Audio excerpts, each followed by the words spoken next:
Hello, everyone, and welcome to today's webinar, HashiCorp Vault and Google Cloud, Managing Security in a Containerized World. Please feel free to type your questions during the webinar. We compile all questions and answers at the end of the webinar and send the results to everyone who registered. This webinar is recorded, and the recording will be made available after post-processing, usually within about 2 days. With that, let's go ahead and get started with Brian from our team.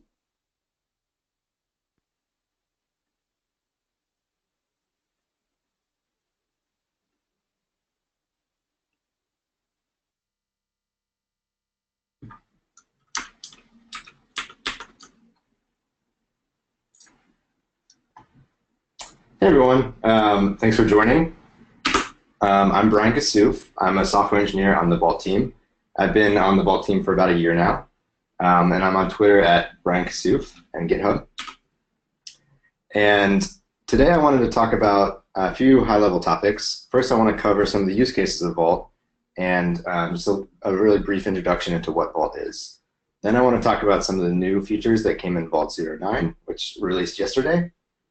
And then lastly, I want to talk about the Kubernetes Authentication Backend, which came out in our last release, 083. I want to talk about how it works and do a brief demo of it. So some of the common use cases we see for Vault are secrets management, which is essentially this problem of your applications need all of these things before they're able to run. They potentially need some database credentials or a TLS certificate so they can bootstrap their HTTPS server, API tokens for various services, access to cloud providers, and so on and so forth. And so this problem is how do we get these secrets to the applications securely and efficiently? Also, a common use case is identity and access management, which is essentially this problem of how to govern access to what secrets people have access to. So this is how to get human operators involved and give them access to maintain and read secrets. And lastly, encryption as a service, which is a problem that has a whole set of sub-problems. So this is how to do key management, how to do key rotation, how to gate access to keys, and make sure that everyone who's using the encryption and decryption key are privileged. Also cryptographic offload so that end applications don't have to implement cryptology themselves. So Vault provides a very high-level API to allow you to encrypt, decrypt, and HMAC any type of data. So some of the problems Vault tries to solve are this idea of secret sprawl, which is essentially within your organization, you might have your secrets spread out across many different areas and locations. They might be checked into Git. They might be on your host's file system. They might be in people's brains. Maybe everyone in the organization by default knows the root database password or something. Another issue is the management of these keys are generally decentralized. So there's not one entity managing all the lifecycle of all these keys. So it's really hard to see when the last time it was rotated and how to actually go through this rotation process. Additionally, there's limited visibility into how these secrets are being used, and there's not a clear audit trail of how they're being used or when or by whom. And lastly, there's a poorly defined break glass procedure, which is essentially when a credential needs to be revoked for whatever reason. How do you do that quickly and efficiently without breaking your existing systems? And so some of Vault's goals to address some of these problems are being the single source for secrets. So Vault wants to keep all the secrets organization needs in this very secure, encrypted at rest, encrypted in transit application. And Vault also provides programmatic access. So how do applications gain access to secrets? And Vault provides a number of authentication backends that work with applications. So some of them are application role, Google Cloud, Kubernetes, AWS, TLS, and so on. Also, we need to figure out how to allow humans and operators to access secrets and manage them. So there's also a number of authentication backends designed for humans to use. So there's user password, there's GitHub, there's LDAP, there's Okta, and many more. So additionally, we want Vault to be a very, very practical way to do security. We want it to be easy to use and not so onerous that people go around the security. So we provide an easy-to-use HTTP API that comes with an ACL system built in so that you can very granularly define who has access to do what. And then it also has built-in auditing so that every request and response can be automatically audited. And then lastly, we want it to be modern data center friendly, which essentially means no hardware requirements, because oftentimes Vault will be running inside of a cloud provider where you don't have access to the hardware. So that was a very brief introduction into some of the features of Vault and some of the goals. But now I want to talk about some of the new features that came in the latest release of Vault, which is Vault 09. And this came out yesterday. So the first new feature is identity. And some pieces of identity have been around for a little while, but they were in our enterprise offering. And so with this release, we moved them out into open source and added a lot more functionality around them. And so identity as a whole is a system for understanding the identity of a person or system across all of their logins and all their tokens. And then once we have all this information about who this entity is, we can use it to create more finer grained access control and policy decisions. So within identity, there are a few different objects. So we have an entity, which represents this single person or system that we keep track of across all their logins. And so you can assign specific policies and metadata to an entity. And then we also have aliases, which is the mapping between an entity and one of their credentials in an authentication backend. So for example, over here we have entity Bob. And Bob has a number of aliases. Bob can log in through LDAP. He can log in through GitHub with his GitHub user. He could use an X509 cert. And with identity, no matter which way Bob logs in, he gets correlated back to his entity and automatically gains all the policies and metadata that are assigned to his entity. So within identity, there's also groups. So groups are a way to manage the identities by placing them into this hierarchical set of groups. And groups can contain both entities and other groups. So over here on the right, we see we have an engineering group with some set of entities. We have team 1 with some set of entities and team 2 with some set of entities. And then each team also has, each group also has their own set of policies associated to it. So all the policies within a group are inherited by the member entities and the member subgroups. So for instance, if you're a member of team 1, you have all the policies and metadata from your entity. You also inherit the policies and metadata from your team, so team 1.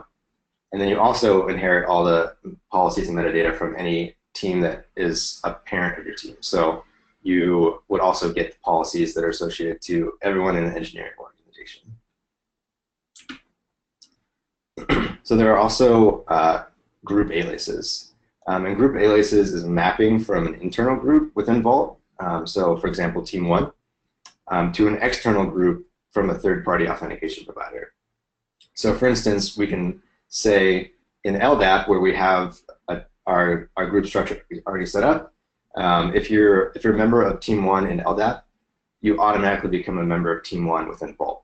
And so it's a way to import your group membership from external services. And so Vault will automatically add this user to the identity group, and they will automatically inherit all the policies and metadata of that group.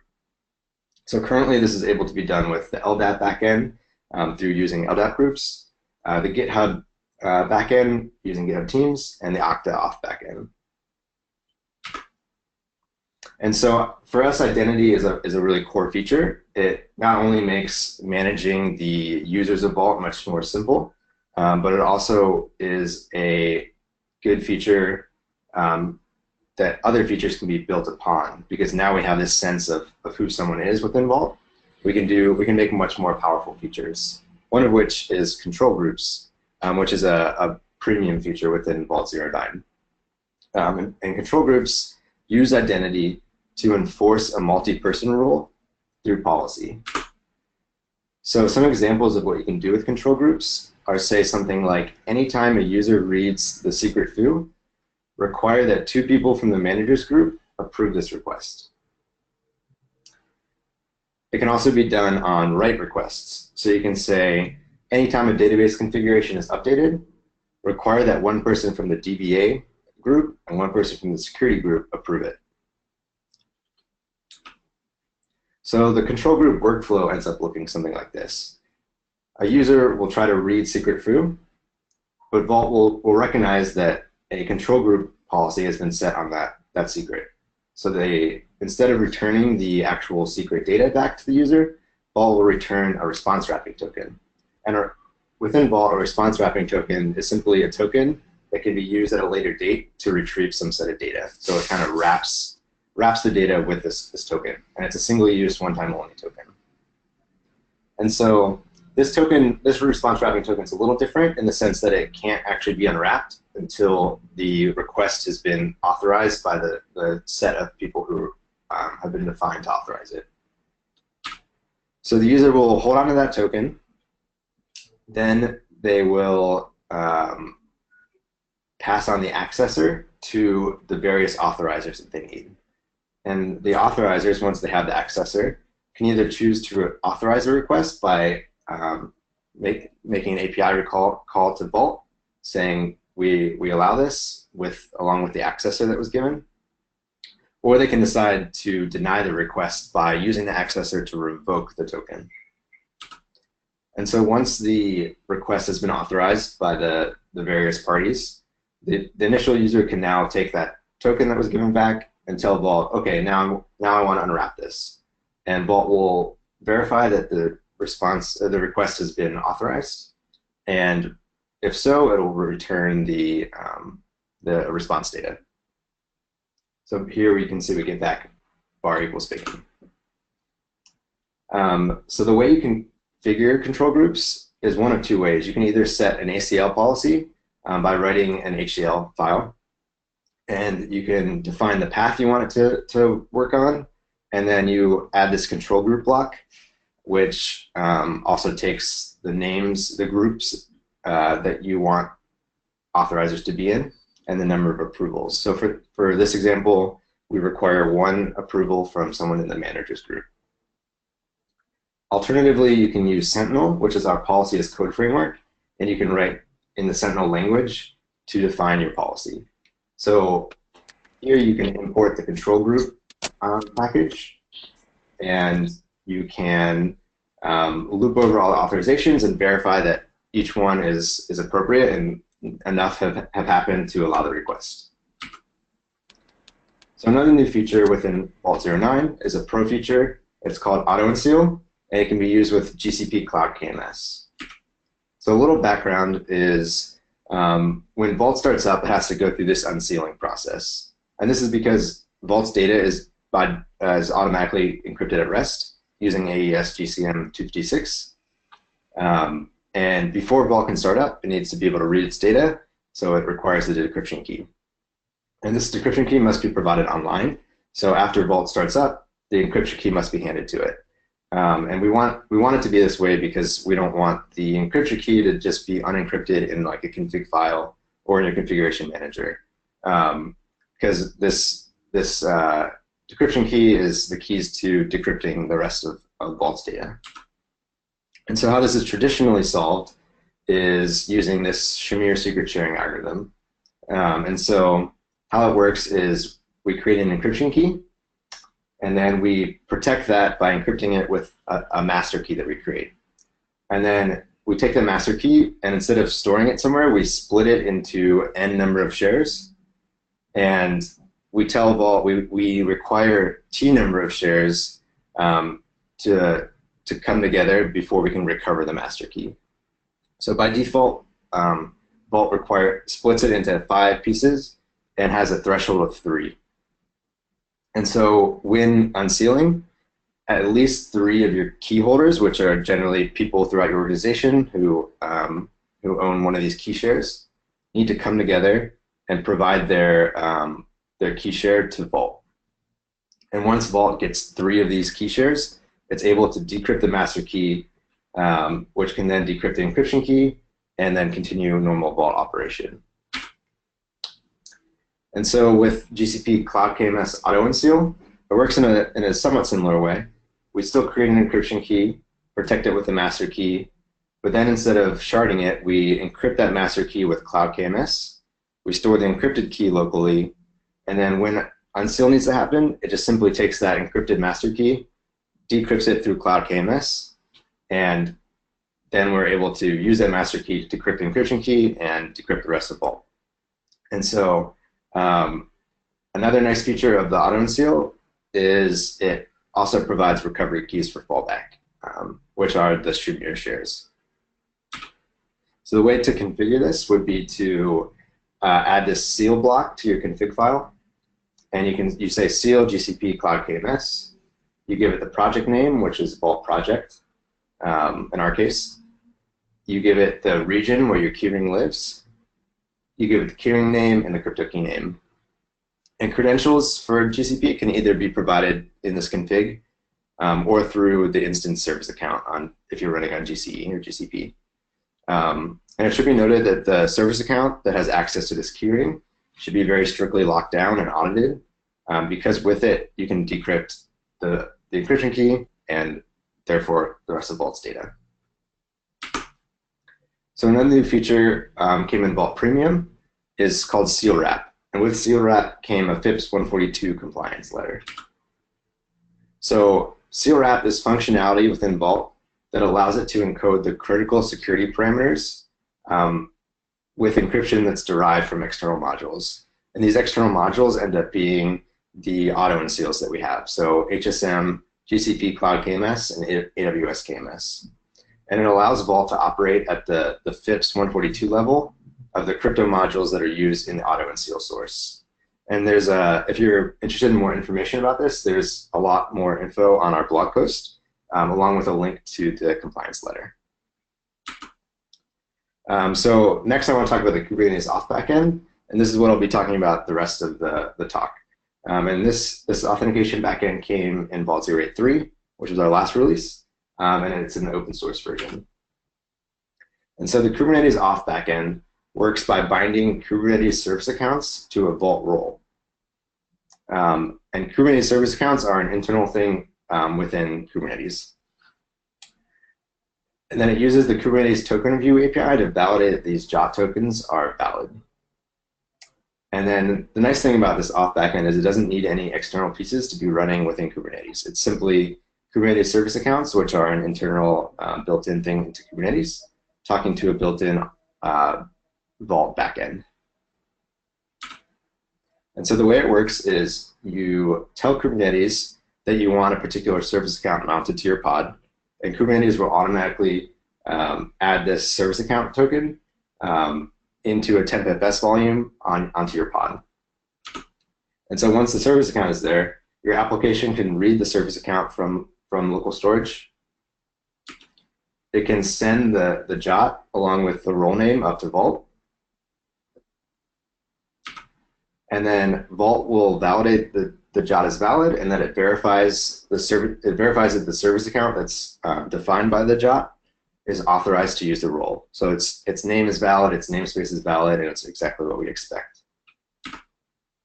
And so then Vault will call out to the Kubernetes token review API to validate the JOT is still valid, it hasn't been revoked. And if all that succeeds, Vault will return the token to the application.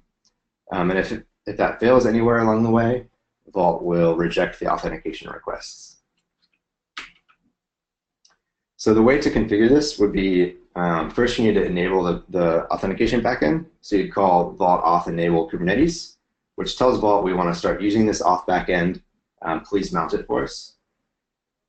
And then to configure the backend, we call the auth Kubernetes config endpoint.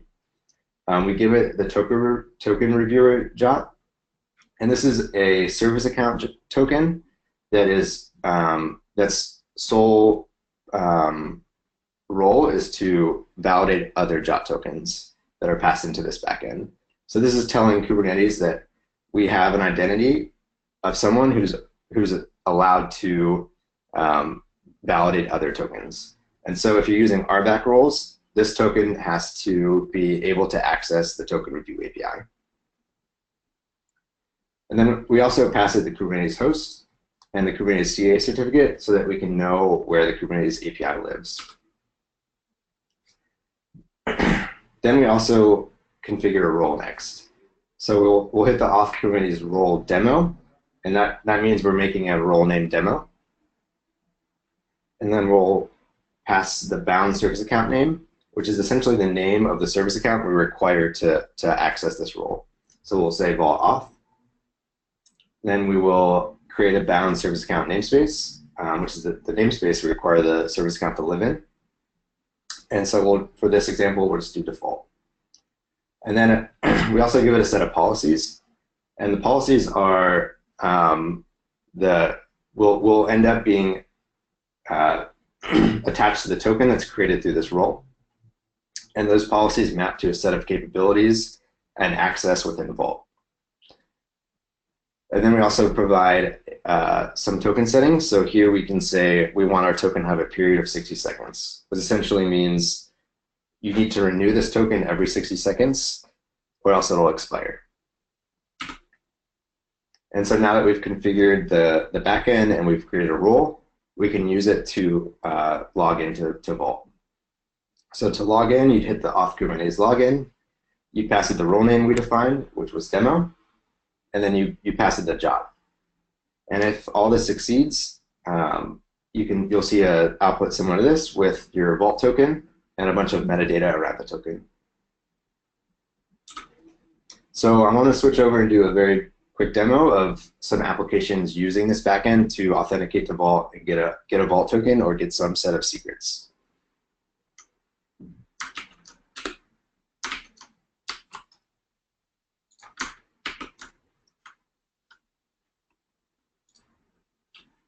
All right, so I have a Vault server already running, and it's actually was configured to have the Kubernetes auth backend set up, and I used almost exactly the same commands that I just showed on my slides. So the first thing we need to do when using this backend is to create a service account token that we can use with it. So over here we have a YAML file that just defines our service account. So our role is expecting a service account named vault auth in the default namespace. So that's what this this YAML file defines. So now we can go over to Kubernetes and create service account. So we've done that. So now I can show you the deployment file for the application we're going to run. So you can see that we define the service account name as vault auth here, which is the service account we just created. And then we have one container running our application, and we also provide it with the vault address.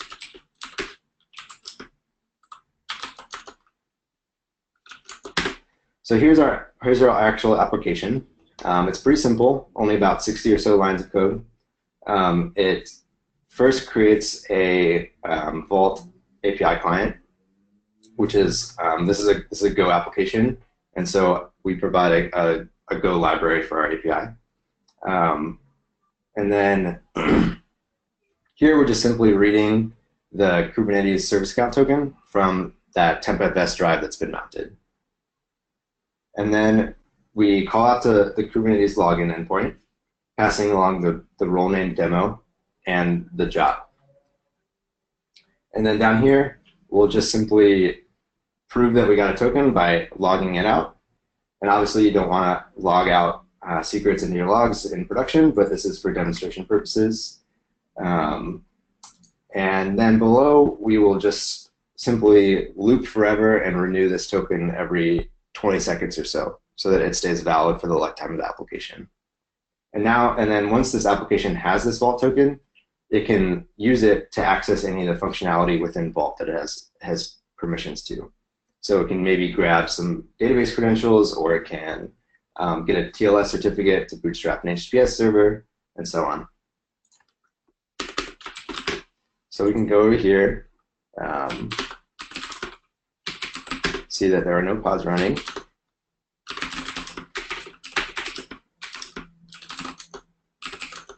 And we can run the deployment, and then we can read the logs, and we can see that we successfully got a vault token. Here's our little warning message. And then down below, we can see that we started to renew the token. So about every 20 seconds, we should see a new entry coming into here saying that the token was successfully renewed.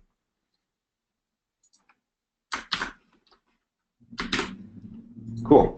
So I have one more application to show you. And this one is slightly different, but still pretty simple. We have a service account name, which is vault auth. So we're providing our service account to the pod.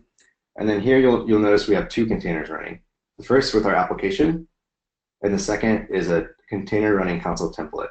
And console template is a tool that knows how to talk to Vault, retrieve some secrets, and template them into a template file or a config file. And so in order to pass this config file that we're going to create between console template and our application, we'll create a volume that both containers have access to and use it to have console template write the template and our application read it. And down below, we can define that this volume is in memory only, so our applications are never actually being written to disk.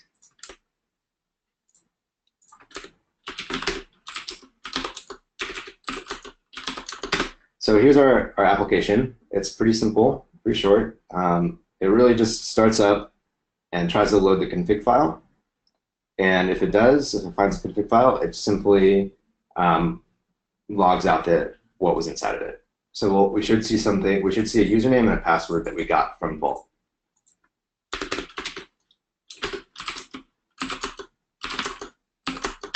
And this is the script that will actually start up console template. And this is where we're authenticating to Vault. So here we're just retrieving the service account token from disk. Then we're making a curl request to Vault's API, providing the role name demo and the JOT token. And then down below, we will start up console template, giving it that token. So if we go over here,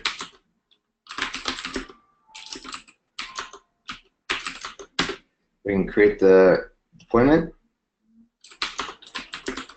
We can see that there's an extra pod running with two containers in it. And then we can look at the logs.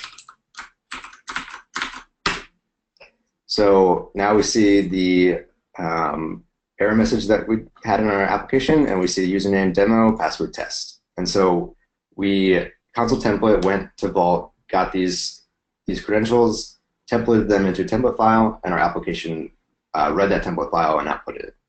So this is a super handy way to provide credentials to applications that can't know about Vault or don't know about Vault, and you can provide credentials through a template file or a configuration file.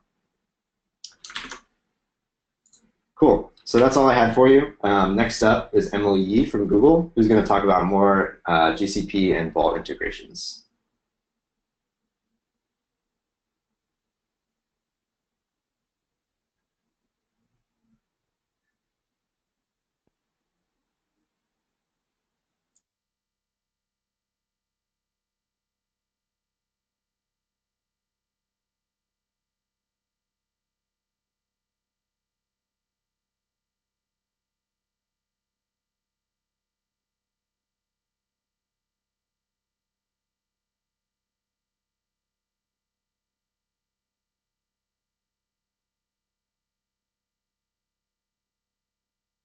Hi, I'm unmuted now.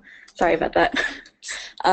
Yeah, so thanks to Brian for the introduction. I'm Emily. I'm a software engineer at Google, and I've been working a lot with the HashiCorp Vault team on some awesome features that I'm excited to talk about. So Brian's given a little introduction about what Vault is, so I'll give some background on Google Cloud Platform, or GCP, and how I got involved with Vault. So Google Cloud allows you to run your applications and workflows on the same infrastructure used to power Google. We focus on scalability, reliability, and security for our services so our users can focus on building their own products. And our high performance and pricing models speak for themselves. I have a quick overview of some of the things we offer. So we have compute products like Compute Engine, VMs, or our container services, GKE. And we also offer fully managed app development platforms like App Engine. We offer reliable, scalable storage options like GCS, or blob storage, or Cloud Spanner, or strongly consistent relational database service. That was actually publicly launched earlier this year, but we've been using it internally at Google for quite some time, so I'm very excited about that. We also offer products for managing the huge data sets generated by modern applications. We offer BigQuery to make data processing easy and management free, and our product DataProc makes open source data tools like Spark and Hadoop hassle-free. Speaking of open source, we really do love it at Google. Google is founded on incredibly popular open source tools like Kubernetes and TensorFlow, and we think OSS is good for everyone. That's actually how I get to work on HashiCorp Vault despite being a Google employee. Our team was formed because my manager, who worked on compute at the time, kept having conversations in the community where engineers at other companies building great open source tools were getting requests to support GCP features, but they just didn't have the resources to do so. So he grabbed a couple other of 20%ers or part-time engineers who just started contributing to open source projects. And they were so successful that Google just greenlit a full-time team. Now we're about 12 engineers working 100% of the time on open source software. Part of our earlier work was with Vagrant and Packer, and that really paved the way for our partnership with HashiCorp. Customers really love the HashiCorp toolchain, and we've made a lot of happy GCP customers as well from working together with HashiCorp. As a Google employee, we have the benefit of being able to directly talk to other teams on GCP and support early access features as soon as possible.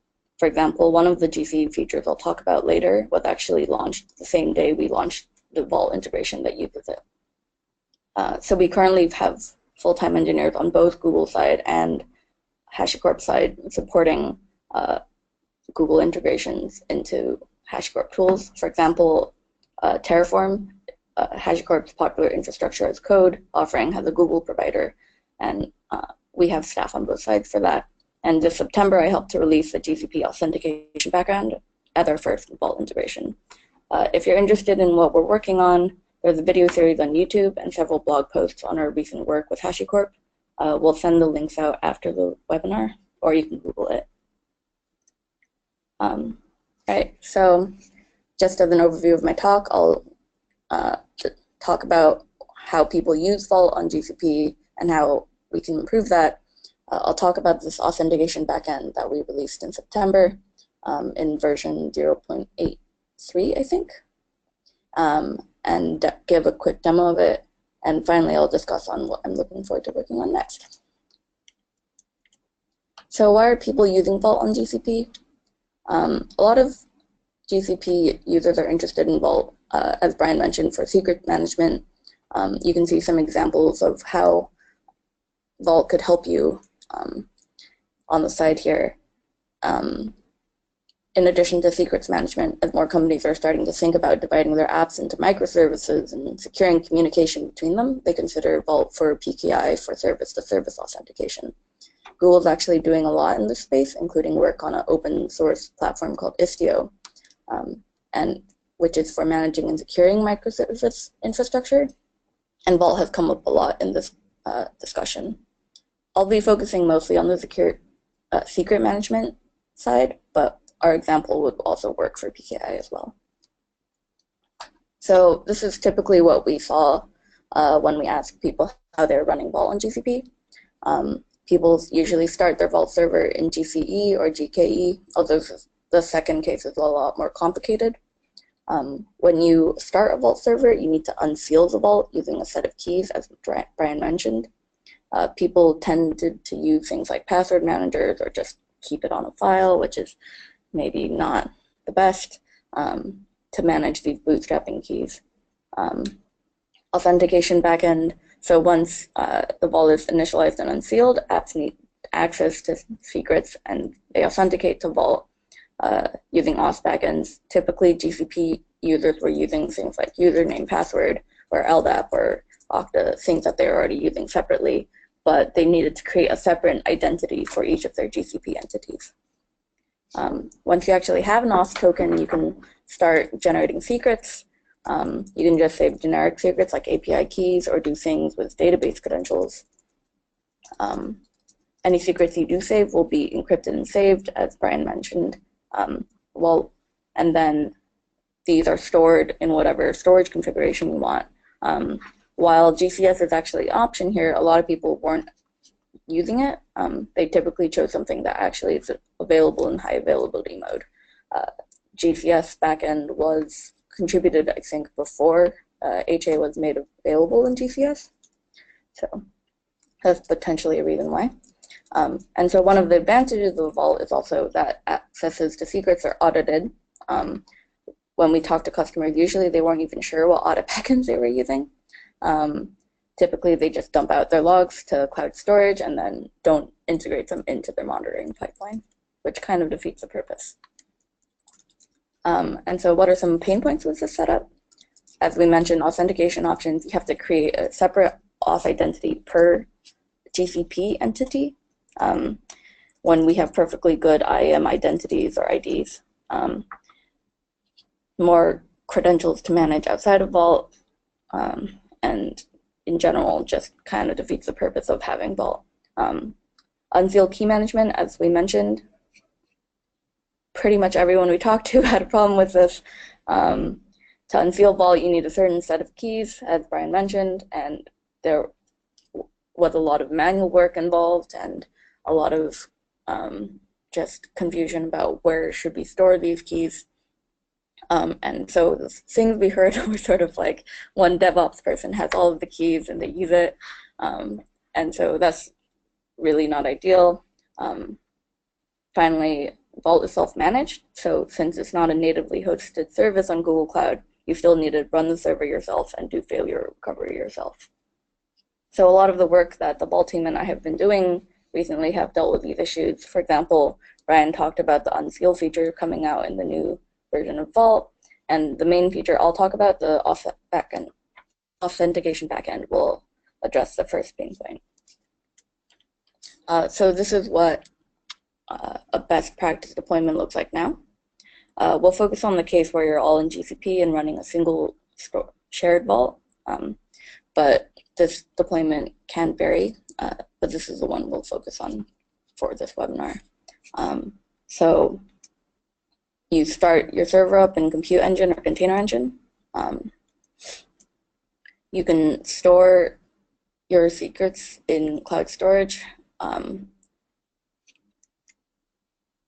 Your audit backend, so you can either use the file audit backend or the syslog backend.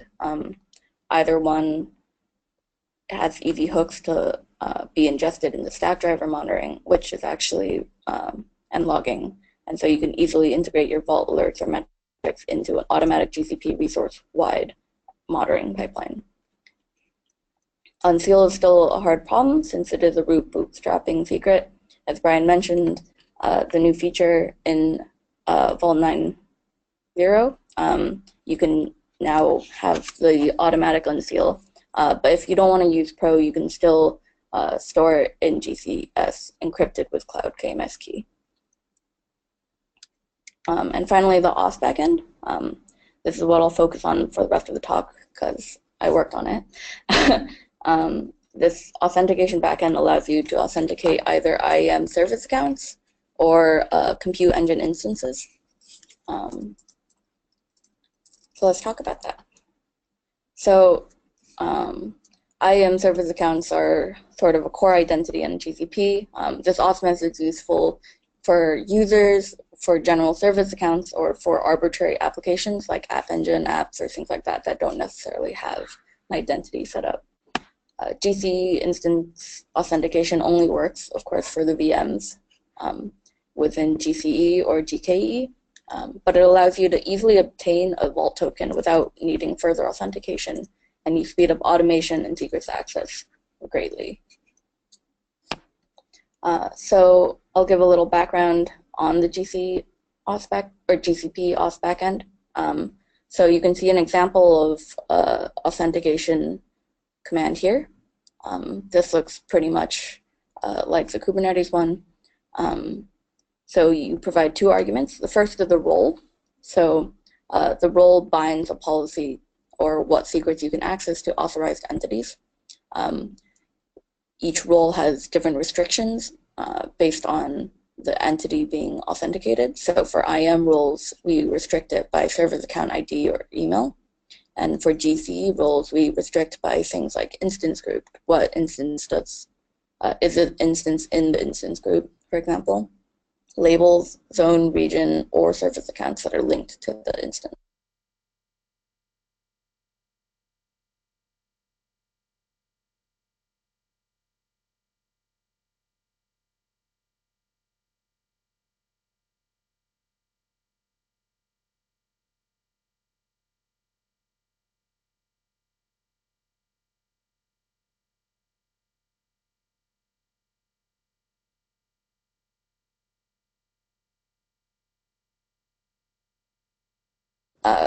Provide the public key to Vault when it needs to verify it. However, this kind of defeats the purpose of not having to generate a key for your service account. Google, if you use the IAM API method, Google has their own system managed service account keys that are never revealed to the public and rotated automatically by Google. With GCE instances, this is actually the new feature that I mentioned earlier. So now you can obtain an instance metadata token from the metadata server, which is automatically available to the GCE instance once it starts up.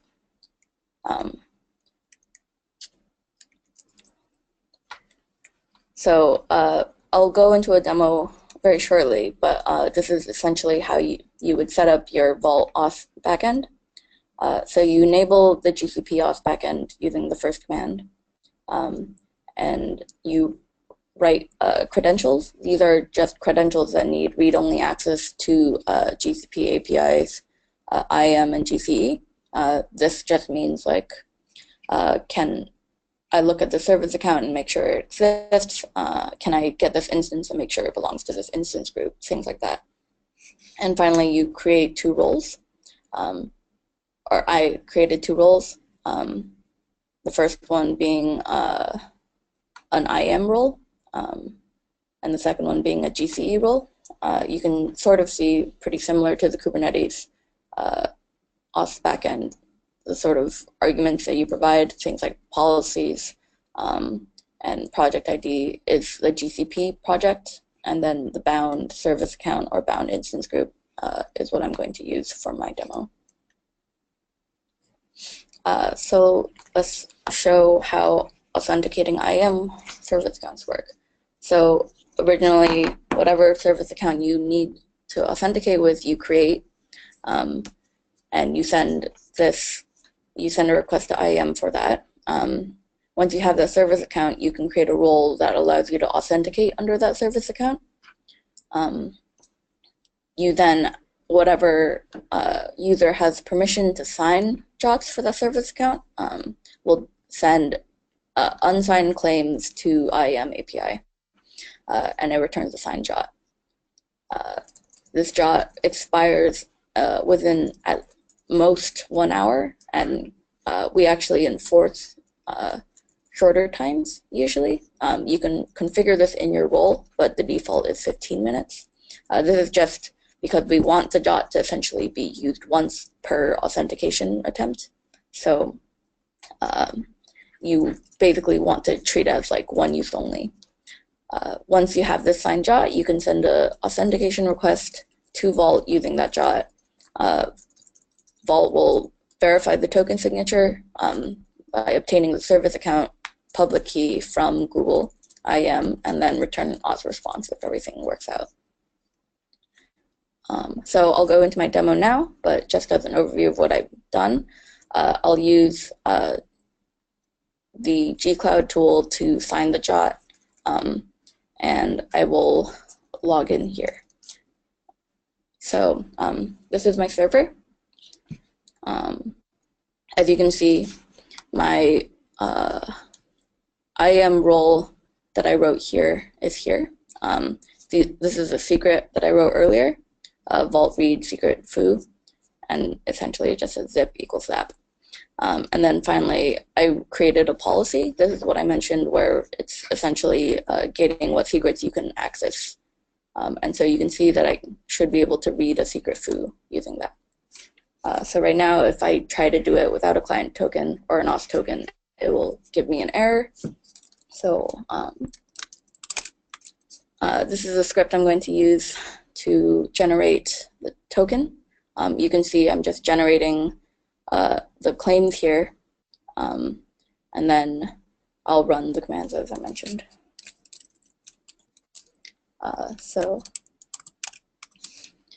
This is the generated claims I created. I'm going to now sign that. So now that's signed, and it returns the signed jot in a file and shows you the ID of the key that was used. So now I'm going to run the authentication step. So now this token that you see here is the returned auth token.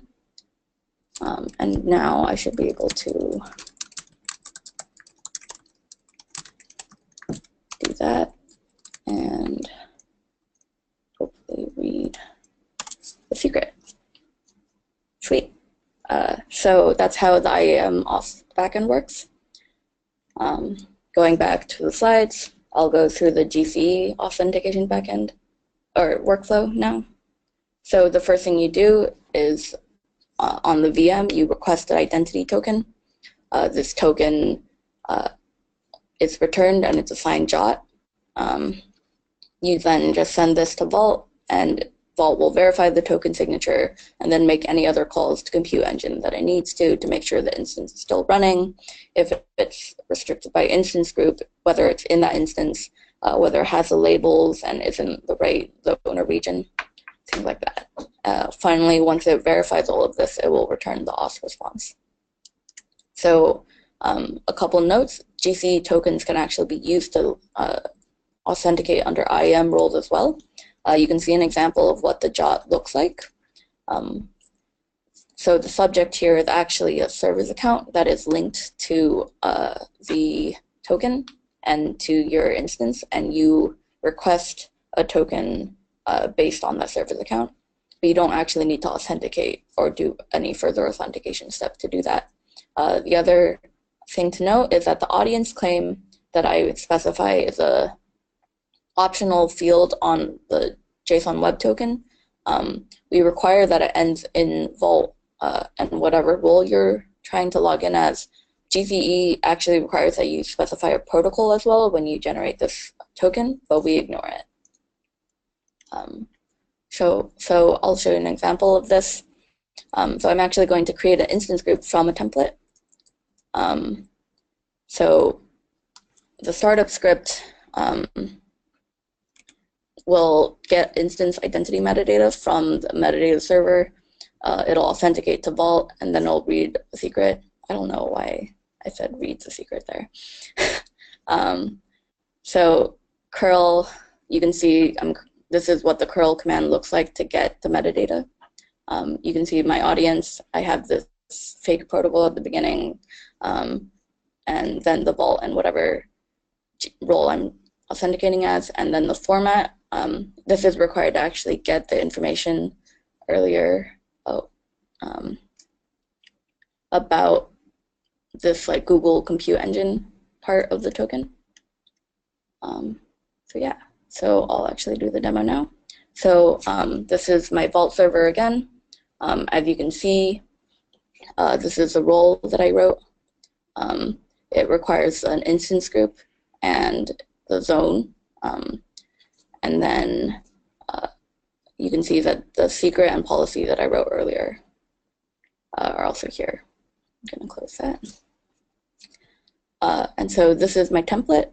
I'll go over the startup script that I wrote. So as you can see here, the first thing I do is I get the metadata token from the metadata server. Notice that this doesn't really need any other tokens or things like that to authenticate to the metadata server. Then I write it out to a payload, and then I do the authentication request here.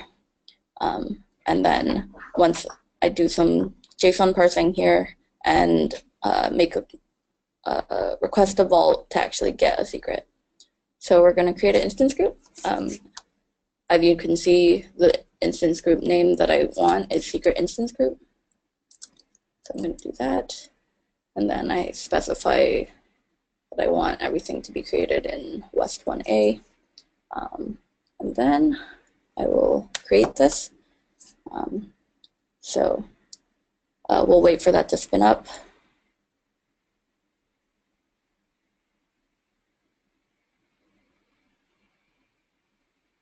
Oh, that may have not worked.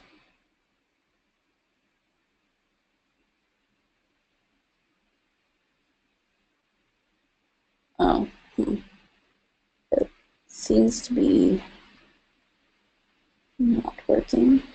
Let's try that one more time.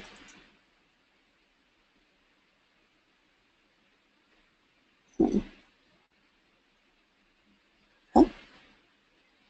Oh, so let's actually try a different region. So I'm going to write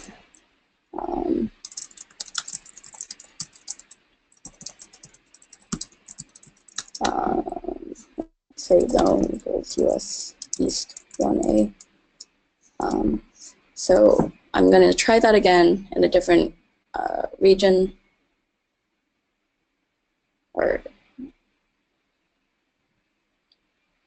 oh, is 1A actually the same? No, it's not. Okay, Central 1A then.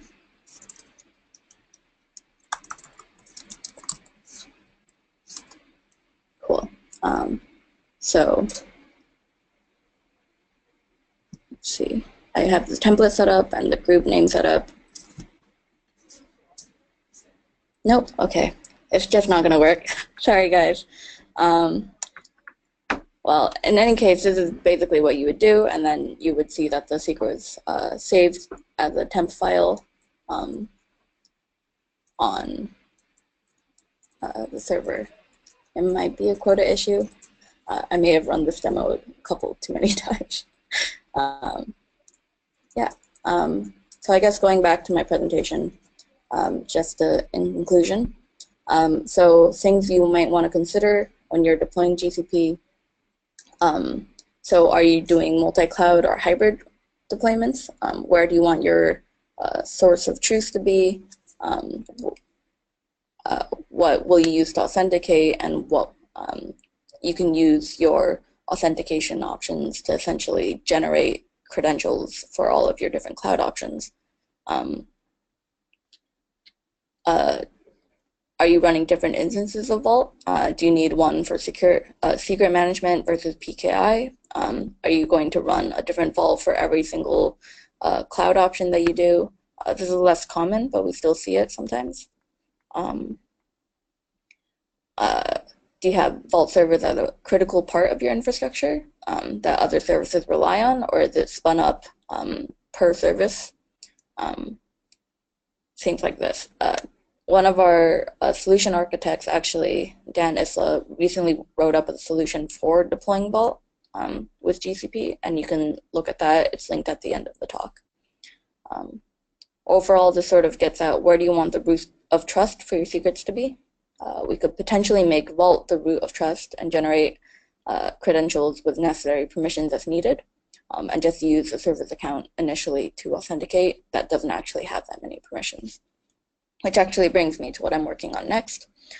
So I'm really pleased to start working on this. I'm going to be working on a secrets backend. How could this be useful? Let's say in the demo that I actually needed to grab a file from a GCS bucket. So I don't actually want to have the service account that has access to my GCS bucket to live for very long. But how else do I access it? Well, then, in this case, what I could do is actually ask Vault to generate a short-lived service account for me. Vault would essentially use the secret backend to create a service account, set all the policies required on it, and then return whatever credentials they need. And then once the Vault lease is up, it will just delete it as needed. You can look at a GitHub issue 1052 for updates on this. But otherwise, feel free to drop a line on GitHub if you have any thoughts on this. It's actually a fairly hard problem because policy setting in IAM is not fun. It is per resource per API. So essentially, if I want to set policies on several different resources, I have to call out to a different API potentially per resource. How do we want to represent this in Vault? While Terraform actually has a lot of access to every different GCP API, we don't actually have something like this set up in Vault yet. So how do I want to parse policies per resource and then for each of those resources call out to the APIs required? And then another pain point that actually involves the auth backend. There's no easy way to determine if the service account has a role. You could see how potentially it'd be easier to restrict IAM roles by, or IAM Vault roles by GCP roles. So you don't have to actually have the service account ID or email available before you create the role. However, it's very hard actually to determine what service account has what role on a resource. So if you have any thoughts, please feel free to get in touch. I think they'll send out our contact information after. These are also some of the blogs and docs that we've been working on. Thanks everyone for coming to the webinar. Thanks for the Vault team for helping me with my integrations. And I guess that's my talk.